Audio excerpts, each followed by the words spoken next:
altercation na nangyari sa pagitan ng Cleveland Cavaliers at ng Indiana Pacers. So let's break it down, partner. Game number 4, first quarter, 4 minutes and 32 seconds left. Right. Lamang ng 12 itong Indiana sa Cleveland.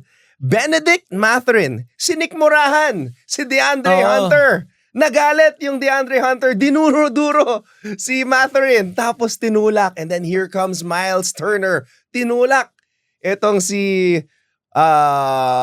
DeAndre Hunter. Right. And everything Parang just went tagal pa yung crazy. dating, eh, no? Alam mo ito, it looks to be, it was nothing really, no? But there looks to be something. Na anong ibig sabihin doon? Kasi may build up to eh.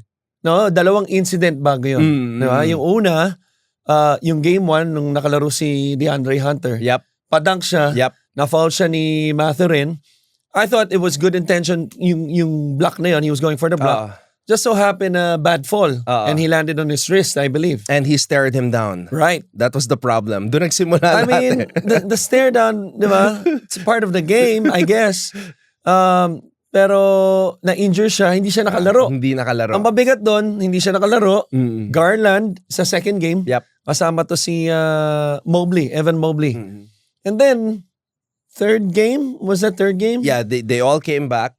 They all came back. And then, another incident Yeah. wherein dead ball na, hawak na yata ni DeAndre o ni either or yung bola. And then, nagpapakiramdaman sila, wala naman nangyari.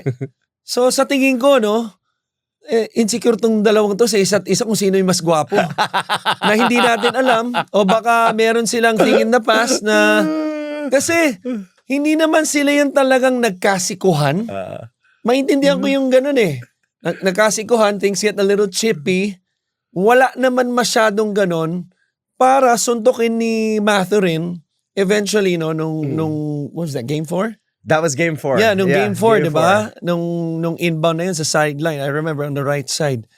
Di ba? And ang unang naisip ko noon, Anton, sa totoo lang, bakit mo gagawin yun kung ikaw si Mathurin? I mean, medyo importanteng player siya. You could argue that he's the third best player on the team. Third. Okay.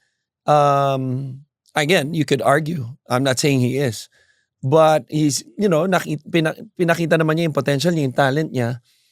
But at the same time, I think the big question is kung masususpend siya. No, kasi close fist yun eh. So, tingin ko hindi rin magmamatter kung masuspend siya. Especially yung wave of momentum na meron ng Pacers ngayon. At pag-uusapan pa natin yan mamaya ng deeper. Itong kaya wag mo akong suntukin. Buti lang magkalayo tayo ngayon. I'm just happy that Miles Turner was not ejected for that push kasi dapat hindi na ginawa yun. Anyway. Oo, tama. Oo. Nakialam pa pala siya. Oo, di ba? Technical lang, no? Right.